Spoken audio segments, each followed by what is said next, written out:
that we're live. And not yet.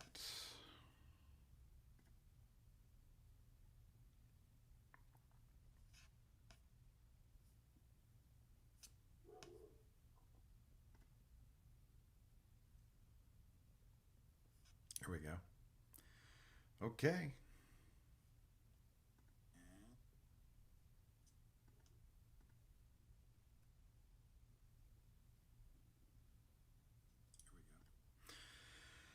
Okay.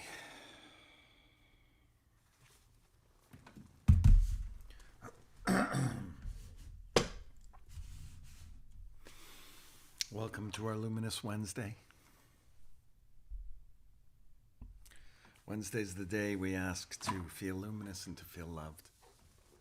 And what better way to enter the middle of the week than to ask for light and love in our lives? Hopefully, you're finding a way to have light and love in your life. Well, I don't like that. That doesn't look good. There we go. And it's a wonderful thing to have those two elements and feelings in our lives. Hello, Irene.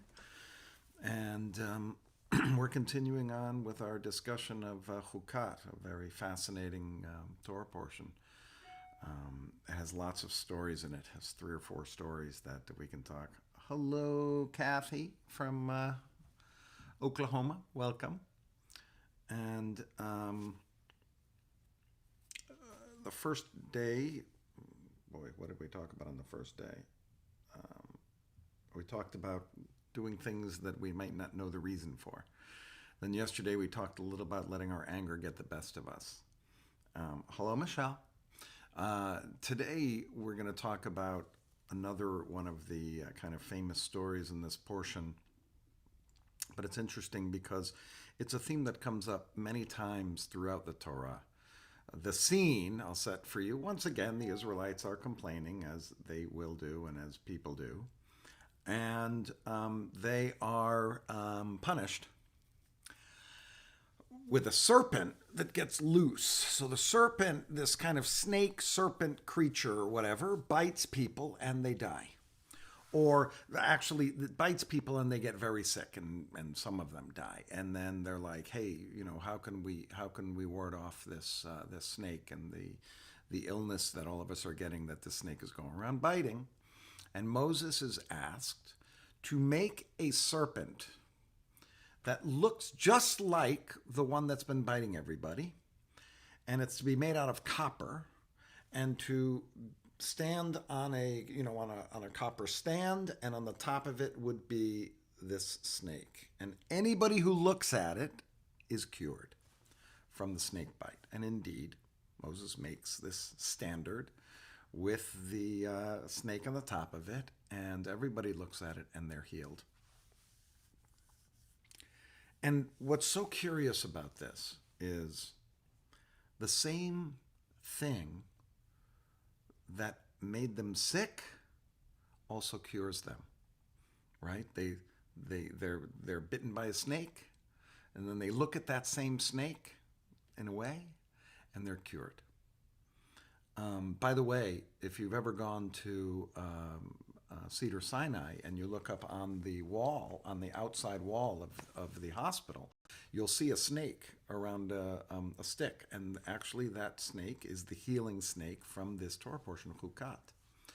But lest you think this is the only place where that exists in this Torah portion, it actually exists in the first 2 stories that we told too. First 2 days. Because the first story about the red heifer is burned completely, and the red heifer is burned completely. But if some of the ashes touch you, you're impure. How are you made pure? You take some of the ash, you put it in some water, and you use that water, and it makes you pure. So the same thing that makes you impure also makes you pure. When we look at what Moses did yesterday, and we look at this idea that he needed to get water from this rock, and he could either hit it or he could talk to it. That same thing that gave everyone sustenance, the water the copious amounts of water that came out kept everyone going on their journey.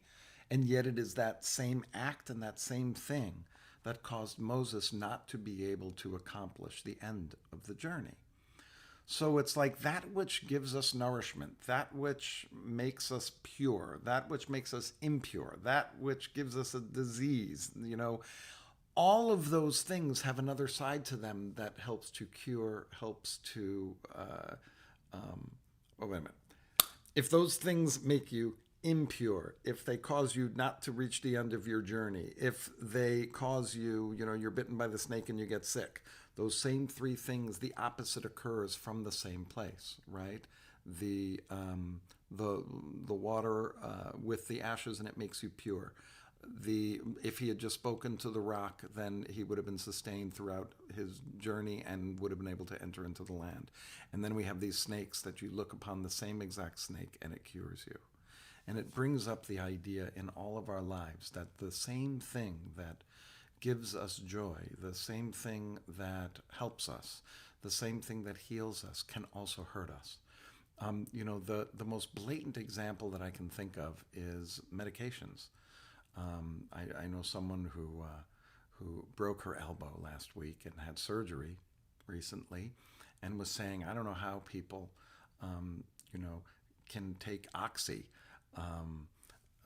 recreationally, that it just sent her to such a loop. And she's like, I can't even exist, but, it keeps her from pain that she's feeling from the operation.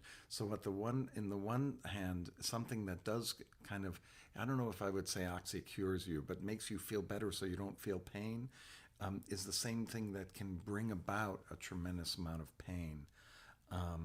Because it's causing an imbalance in a human being who uses it or abuses the medication. And there's lots of things like that. The thing that gives us energy and gives us life can also take energy away and take our lives away. I mean, I could give a million examples of this, I think, but another one is like these are rather obscure, but like a race car driver, right? They get joy and they get a rush from racing their cars, the fastest that it can be raced. If you've ever on a freeway tried to floor it and see how fast your car could go, there's an adrenaline that goes through your body when you're doing that. But yet, someone who drives that fast also runs the risk of dying in a car crash. So it's that thing that gives satisfaction can also take things away. And it really is with everything. And is it because we become obsessed? Is it because too much of anything is not a good thing? Or is it that everything in our lives has the potential to come out positive or negative, depending on how we use it? And I think one of the mindful practices is to notice what things do bring us joy, what things do heighten up our lives, and are those same things also to be protected so that they don't hurt us? Is there something that you used to love to do and now you can't do it anymore because it doesn't give you any more positive feelings? Is there something that you used to enjoy and you don't enjoy it anymore for one reason or another? Or is there something that has just so overtaken you that there's nothing positive that comes out of it? When we talk about kind of the evil inclination, which I'm going to just say, not just evil inclination, but anything that we become obsessed with. When the rabbis talk about the evil inclination, they say, first it's like a wayfarer, right? It's like someone who just kind of pops in, and you see them every once in a while. Then it becomes a guest, and you welcome that guest into your life and into your home, and then it becomes the way it's talked about. The language they use is that it becomes your master. It becomes the thing that runs you and controls you, not in a positive way. So at first, something might be wonderful and might be a guest and enjoyable. Then you welcome it in because it's so enjoyable. But sooner or later, these things that can have a negative side to them, start to take over, and your life changes because of this thing that you let into your life.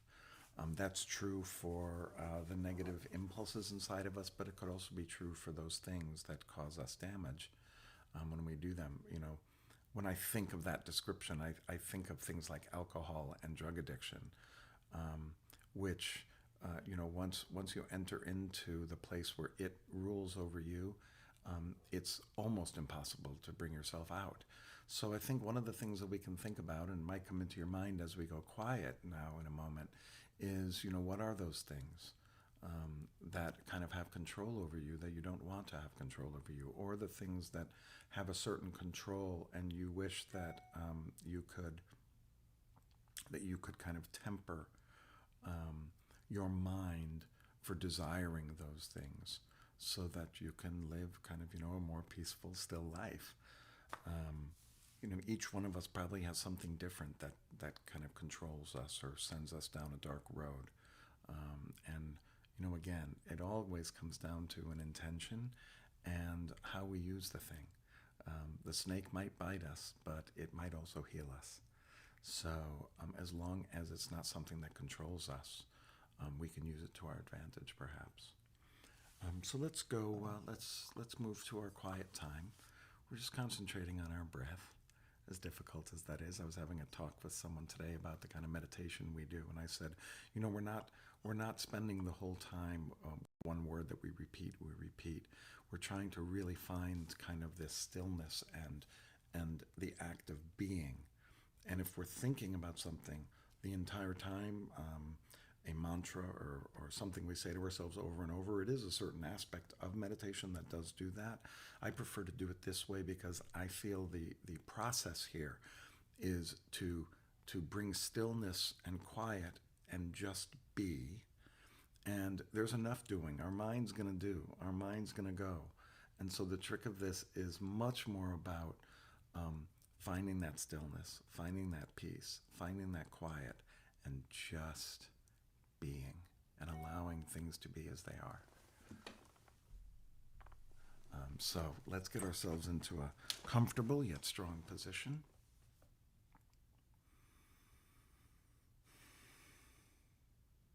And we get ourselves ready to just concentrate on what's happening in our body. What's happening? How does it feel? Are we tense in any places of our body? We're not to ignore it. We're to notice what's happening with each breath.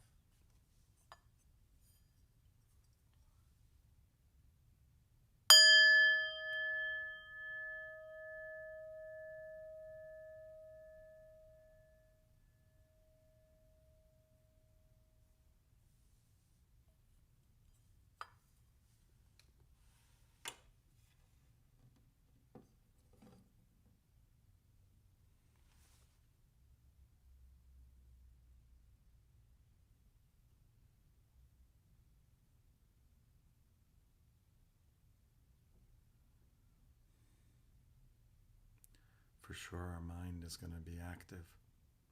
It's going to take us away from our quietude. Just notice.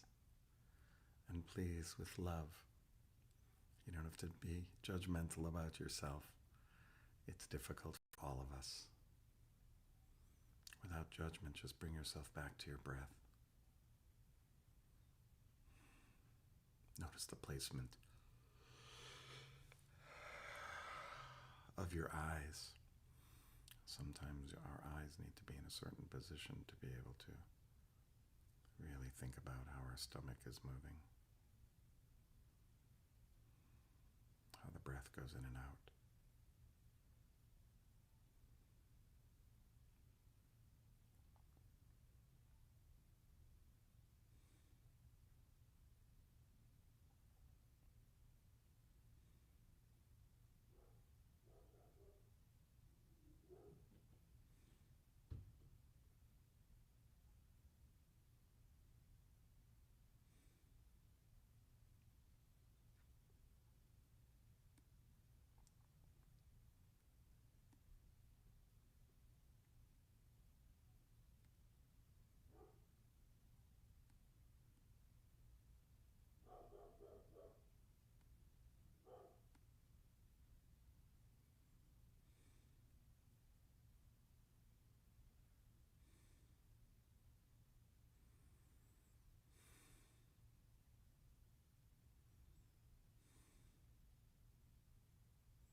As we move into our last 5 minutes or so together,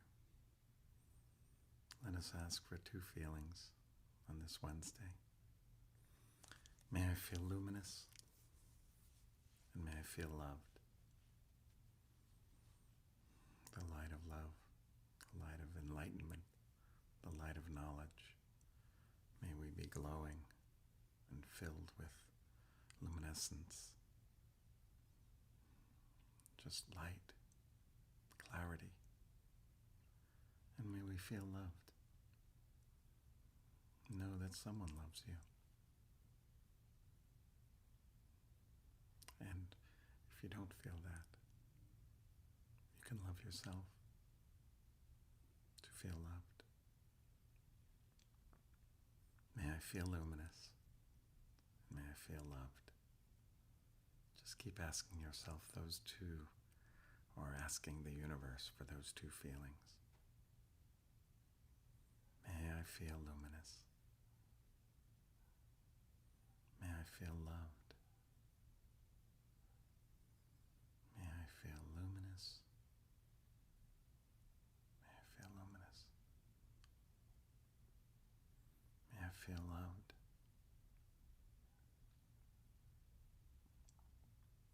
May I feel luminous and loved.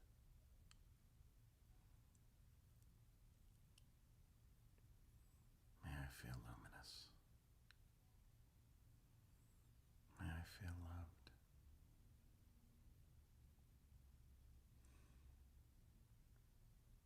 May I feel luminous and loved.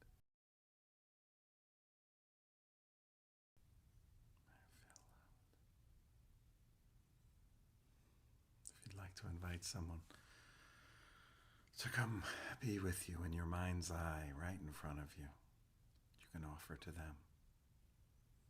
May you feel luminous. May you feel loved. May you feel luminous.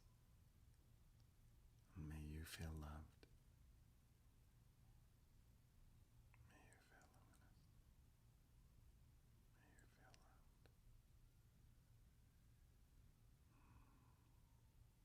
May you feel loved. May you feel luminous. And may you feel loved. Just a couple more breaths on the person who's with you.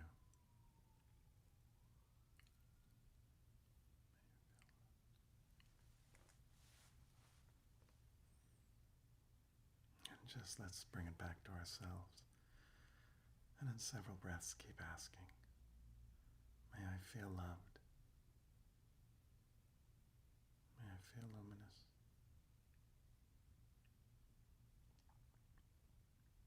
May I feel loved? May I feel luminous? May I feel loved? May I feel luminous? And for our last moments together, just we end as we started. Just pay attention to your breath. Feel it go in and out. How it fills you with life. How it fills you with love and light with each breath.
Thank you so much for joining me today.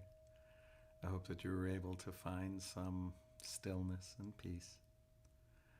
May you feel luminous, and may you feel loved, and may you have a wonderful evening.